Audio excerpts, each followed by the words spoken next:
नमस्कार बंधुरा आमी नेचार लाभार यूट्यूब चैनेले बलिर पाठार मांस पेঁয়াজ रसुन छाड़ा चा दिए कि करे रांधलाम सेटाई आपनादेर सामने निये एसेछि। आमादेर बाड़ीते काली प्रतिमा आछे, सेखाने बलि हय अमाबस्या पूर्णिमा एवं काली पुजोते। तो এই অমাবস্যাতে যে বলি হয়েছিল সেই পাঠার মাংসের কিছুটা অংশ আমি এখানে রান্না করে আপনাদের দেখাচ্ছি। আমি এখানে হলুদ গুঁড়ো, লঙ্কা গুঁড়ো, জিরে গুঁড়ো, ধনে গুঁড়ো এবং গরম মশলা গুঁড়ো এর মধ্যে আমি দিয়ে দিয়েছি। এটা খুব কম পরিমাণে 500 মাংস আছে এবং এর সঙ্গে নুন দিয়ে দিয়েছি এবং এর সঙ্গে আমি হাফ কাপ মতো টক দই এখানে দিয়ে দিচ্ছি। দেখুন বন্ধুরা, এরকম ভাবে আমি দিয়ে দিচ্ছি এবং এর সঙ্গে আমি একটু সরষের তেল এর মধ্যে দিচ্ছি। এই সমস্ত উপকরণগুলো দিয়ে আমি ভালো করে মাংসটা মাখিয়ে নিচ্ছি। এই মাংসটা মাখালেই এর মধ্যে রস ঢুকে এটা খানিকটা নরম হবে। আমি আধ ঘন্টার জন্য এটা ম্যারিনেট করতে দিয়ে দিলাম। এবারে আমি আলুগুলো নুন হলুদ দিয়ে মাখিয়ে রেখেছিলাম, সেগুলো আমি কুকারে দিয়ে ভালো করে ভেজে নিচ্ছি। দেখুন লাল লাল করে ভেজে আমি তুলে নিয়েছি। যেহেতু নিরামিষ রান্না তাই আমি একটু হিং দিয়েছি এবং গোটা গরম মশলা, তেজপাতা, লঙ্কা আর একটুখানি গোটা মরিচও আমি দিয়ে দিয়েছি, এর মধ্যে একটু জিরে দিয়েছি। এগুলো দিয়ে ভালো করে আমি এটা নাড়িয়ে নিলাম। দেখুন বন্ধুরা, আমি ভালো করে নাড়িয়ে নিচ্ছি এবং এরপরে আমি মাংসটা যে মাখিয়ে রেখেছিলাম সেটা আমি এর মধ্যে দিয়ে দিলাম। দিয়ে আমি এটা খুব ভালো করে নাড়াবো।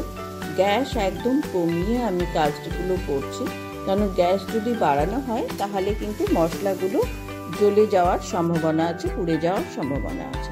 দেখুন আমি এরকমভাবে নাড়ছি, কনস্ট্যান্ট নাড়তে থাকছে আমি গ্যাস কমিয়ে। এই দেখুন এখন একটু তেল ছেড়ে ছেড়ে এসছে। দেখুন বন্ধুরা, এই যে তেল ছেড়ে এসছে। এরপরে আমি এখানে দেব জিরে গুঁড়ো, আরও 1 চামচ জিরে গুঁড়ো, ধনে গুঁড়ো, গরম মশলা গুঁড়ো। এইটা আমি দিয়ে, গরম মশলা আমি নিজে হাতে বানিয়ে রাখি, সেই ভিডিওটা আমি আপনাদের সঙ্গে শেয়ার করব। এখানে আমি আপনাদের বলে দিই, ছোটো এলাচ, দারচিনি, স্টার অ্যানিস আর লবঙ্গ, তেজপাতা, এইগুলো দিয়ে আমি এটা মশলাটা বানিয়ে রাখি। এইবারে আমি দিলাম সেটা হচ্ছে আদা আর টমেটোর পেস্ট আমি এর মধ্যে দিয়ে দিলাম। দেখুন বন্ধুরা, এবারে আমি ভালো করে নাড়ছি আর রঙটাও দেখুন আস্তে আস্তে চেঞ্জ হয়ে যাচ্ছে। আমি এটা যেহেতু নিরামিষ রান্না সেই জন্য আমি একটু ক্যারামেল তৈরি করে নিয়েছি যাতে রঙটা ভালো হয়। এই ক্যারামেলটা আমি তৈরি করে এটাও আমি মাংসের সঙ্গে মিশিয়ে দিচ্ছি, তাহলে রঙটাও ভালো হবে এবং টেস্টটাও ভালো হবে। বন্ধুরা দেখুন, এরকমভাবে ক্যারামেলটা আমি তৈরি করছি এবং করে আমি এটা মাংসের সঙ্গে মিশিয়ে দিচ্ছি। এই মাংসটা ঝাল এবং একটু মিষ্টি মিষ্টি খেতে হলে, ঝাল মিষ্টি যদি সমান হয় তাহলে মাংসটা নিরামিষ খেতে ভালো লাগে। বন্ধুরা দেখুন, আমি এটা খুব ভালো করে কিন্তু নাড়ছি। দেখুন এত ভালো করে নাড়ছি যাতে এর মধ্যে যে রসটা আছে এটা নাড়তে নাড়তেই যাতে চলে যায়। এর মধ্যে একটা পাঁঠার মাংসের গন্ধ থাকে, সেটা এই নাড়তে নাড়তেই যাতে চলে যায়, সেজন্য আমি এরকমভাবে নাড়ছি। এবারে আমি 1 কাপ জল এখানে দিয়ে দেবো। দেখুন আমি এই জলটা দিয়ে কিন্তু আমি ঢাকা দেবো না, এই জলটা দিয়েও আমি নাড়বো। এই জলটা নাড়তে নাড়তে এই জলটা যতক্ষণ না শুকোয় ততক্ষণ আমি এটা গ্যাস কমিয়ে নাড়তে থাকবো। দেখুন এরকমভাবে আমি নাড়ছি। এবার ক্যারামেলটা দেওয়ার ফলে কত সুন্দর কালার হয়েছে। দেখুন বন্ধুরা, এটা নিরামিষ রান্না কেউ বলবেই না। দেখুন কি অপূর্ব লাগছে দেখতে। এবারে একটা পাত্রের মধ্যে আমি জল বসিয়ে 2 চামচ মতো চা পাতা এর মধ্যে দিয়ে দেবো। চা পাতাটা যখন ভালো করে ফুটে উঠবে তখন আমি চাটা একটা কাপের মধ্যে ছেঁকে নেব। দেখুন এরকমভাবে আমি ছেঁকে নিচ্ছি। বন্ধুরা এরকমভাবে এটার একটা আলাদা টেস্ট হয়, খুব ভালো লাগে খেতে, তাই জন্য এইটা আমি ব্যবহার করি। আমি এবারে আলুগুলো দিয়ে দিলাম, ভেজে রাখা আলুগুলো দিয়ে ভালো করে, খুব ভালো করে আমি এটা নাড়ছি।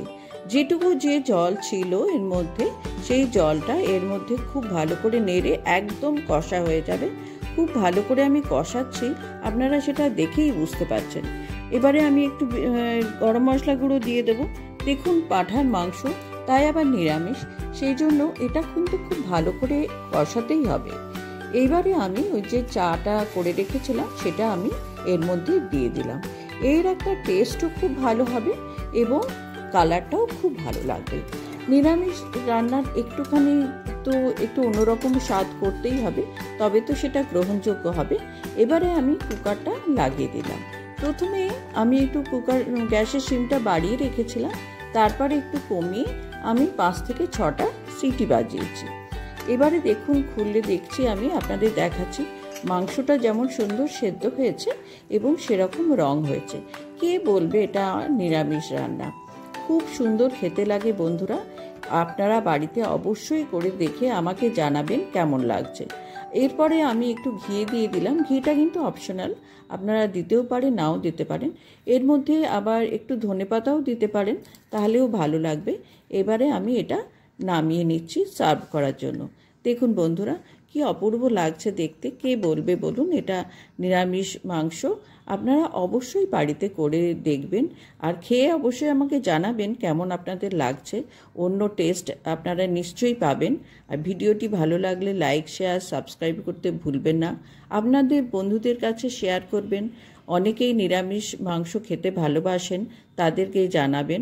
ভালো থাকবেন বন্ধুরা, কমেন্ট করবেন। নমস্কার।